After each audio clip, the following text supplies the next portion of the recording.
Good morning, friends. At least it's morning to me. You're listening to another episode of Theology on the Road. I'm your host, Steve Schramm, and I am going to be your chauffeur here for the next few minutes riding down the road. I want to bring a thought out to you that I was reflecting on after I saw something on my Twitter feed that was rather poignant yesterday. And I hesitated whether or not to call this person out, but I think I'm going to because they publicly called themselves out, number one. Number two, they publicly requested prayer. So I'm going to do it. Many of you may know, or maybe not, Dan Ray. Dan Ray recently headed up a project for a book called The Story of the Cosmos. And it is a really awesome, from what I have seen of it, homage to God as the creator. And many different scientists and theologians, etc., contributed to the work. And it's been well received and appreciated by many. And he posted, Dan did, in his on his Story of the Cosmos Twitter account, he posted yesterday saying that he's just feeling really burned out, that he needs prayer. He's been doing apologetics ministry, I think he said full time, for 5 years or so now. He's got, a degree in apologetics. He's countless hours into the projects. He's got podcasts going on. He's got a book out now. And he's like, be honest, I'm just a little discouraged because I'm not really seeing much fruit. I'm not really seeing much financial reward and stability from this. And he's like, obviously it's not about the money, but, it does take money to succeed in anything, to be able to continue doing anything long term, including feeding your family, etc. Takes money, so it is important. And as I was thinking about this, as I read his post, the first thing I want to do is certainly affirm that it can be difficult. I started in early 2017 doing ministry type of work. It'll be almost 3 years now, so in April 2020, which is really hard to believe. And I don't have my name in lights anywhere. I have a book as well. I've produced some online courses. I've put out lots of content out into the world in an attempt to be helpful. And my audience grows. Yes, it would probably grow more if I had more time to put to it. But right now, the reality is that I don't. I have so much else going on in my life with business stuff that the things that I'm doing that are specifically ministry related are virtually limited to this podcast and a quarterly article that I'm doing called my Foundations series. And I had to come to a place where I learned this lesson, and I've been interested in this subject for years of understanding really what is ministry. But the more I look into it, the more I notice that, and this is the lesson that I learned, that there's an unhealthy bifurcation in Christendom between business, ministry, and life in general.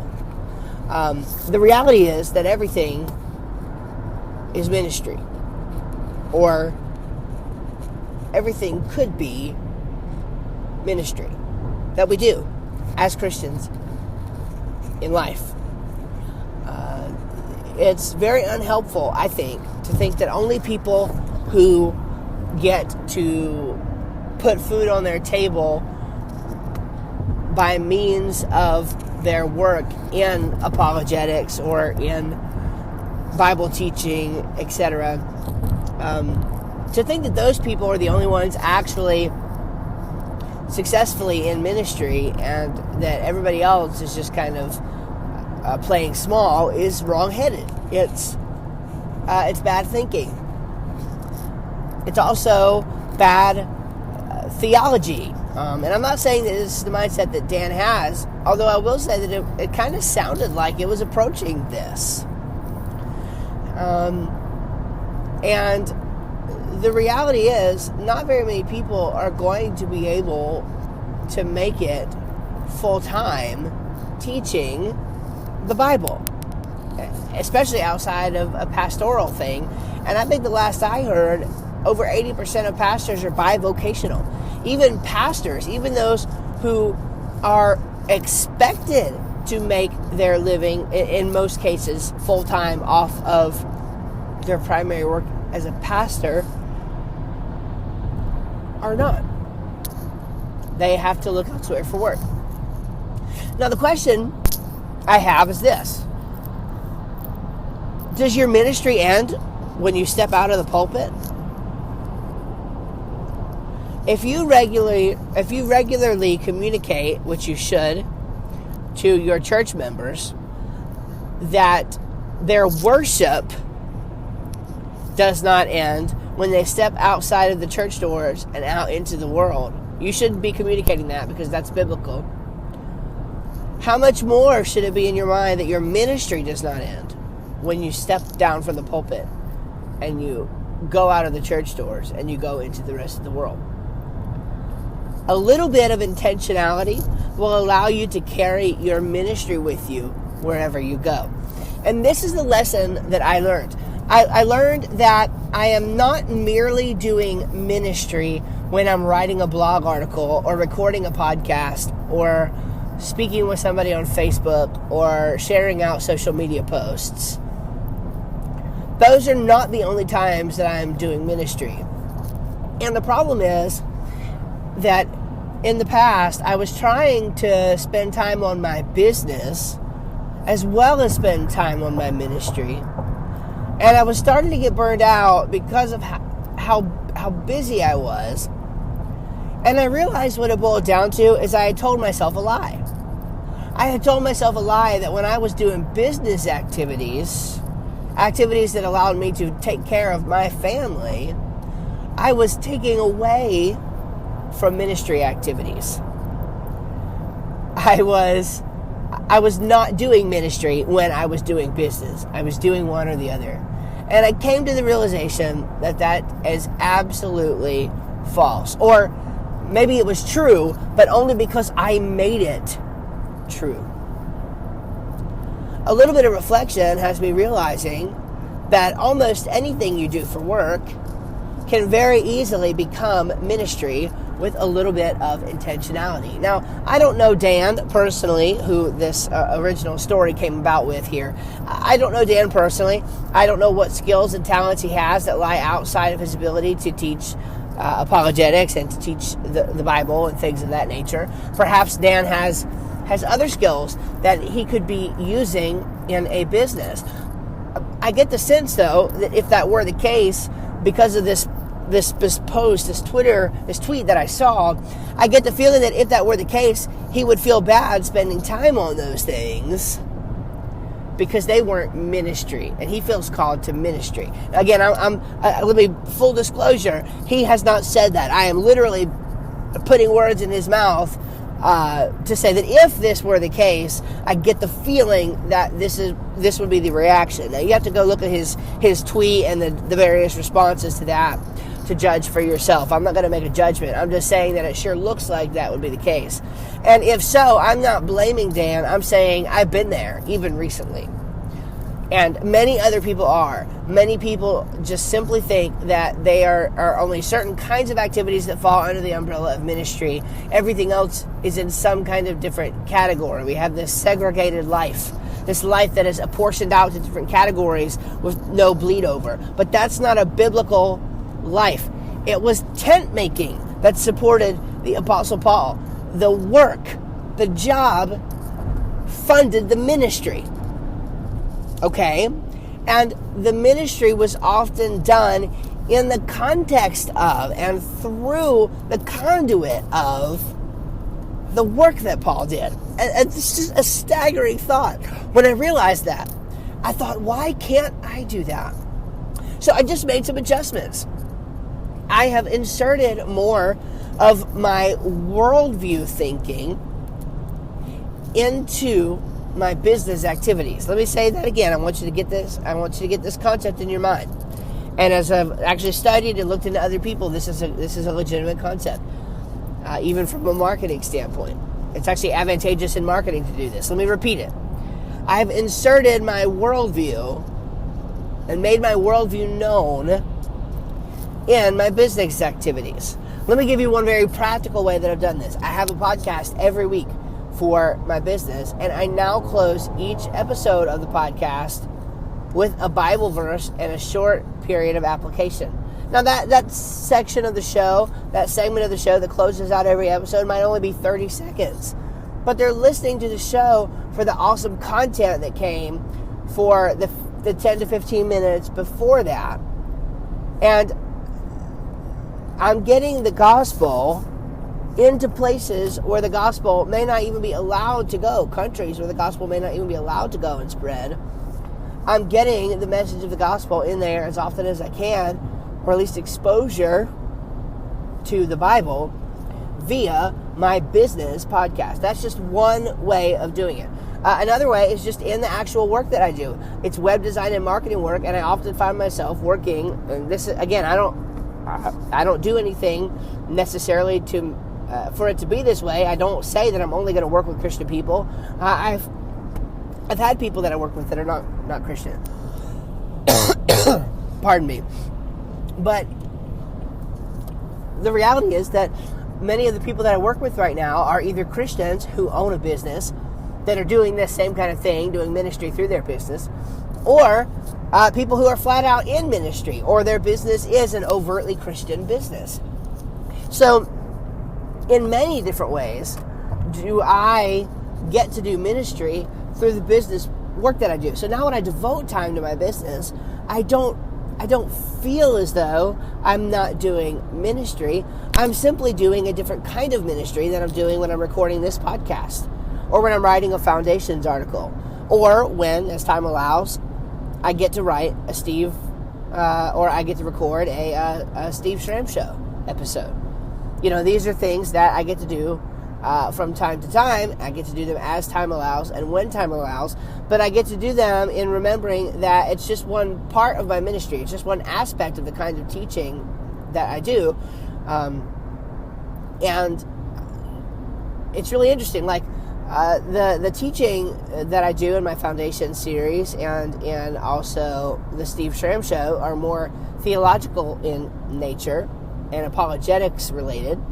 The work that I do in my ministry is more practical ministry related and even pastoral in some cases.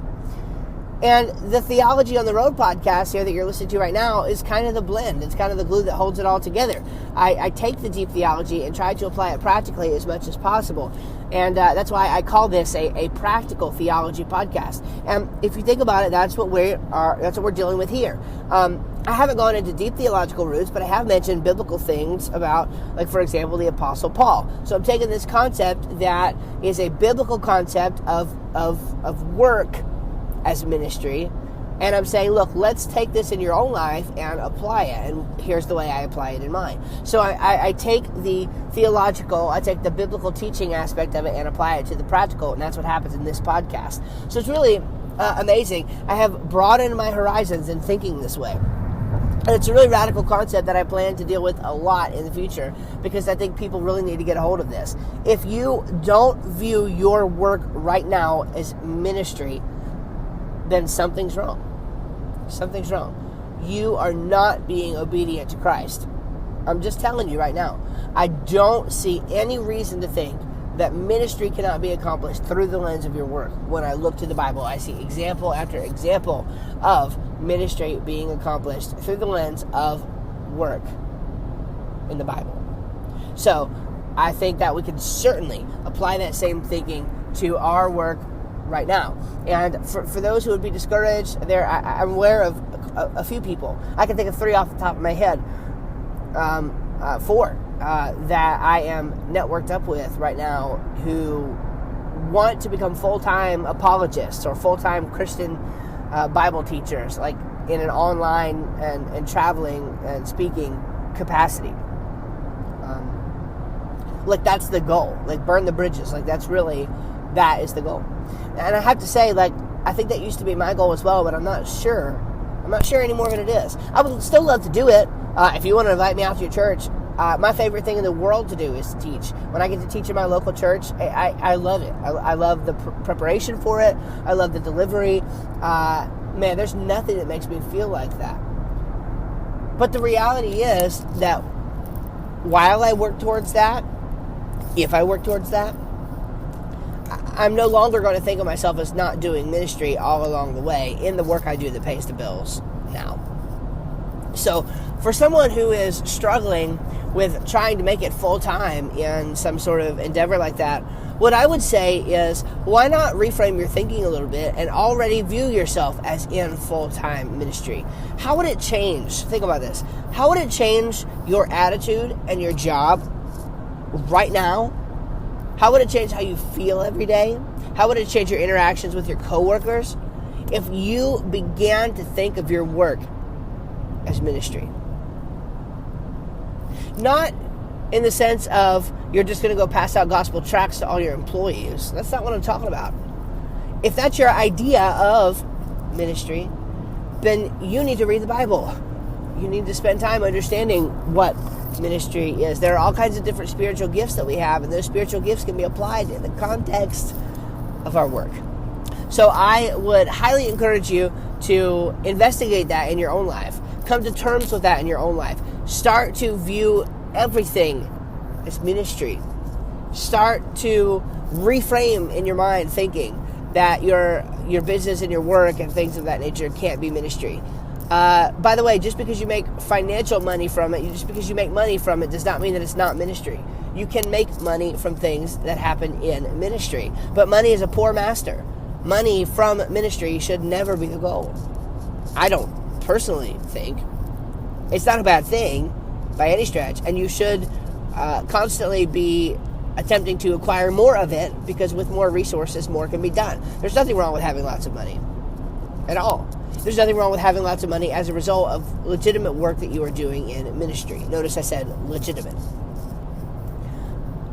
But if the goal is to be paid full-time from ministry, and the thinking behind it is that when you're doing other kinds of work, you're not in ministry, that's wrong-headed, it's false, it's not biblically supported, and you may find out that you can make a bigger impact in the world, be more satisfied, and, by the way, more satisfied spiritually and financially and personally, and in your family relationships. There could be greater satisfaction to realizing that you don't have to be teaching the Bible in order to be considered in ministry. So those two aspects of it, of course, and just this general satisfaction that knowing that you are in the will of God, because you're treating everything in life as ministry instead of segregating your life into these different sections. So I hope that is helpful to you. If you have any thoughts on that or questions about that, I would certainly encourage you to head on over to stevestram.com/ask and ask your question around this concept. And I pray that you would find this teaching to be helpful for you in your endeavors. And seriously, I just really want you to consider what it would mean for you to do ministry full-time through the work that you're already doing right now. God bless you. I hope you have a great one. We'll talk to you soon.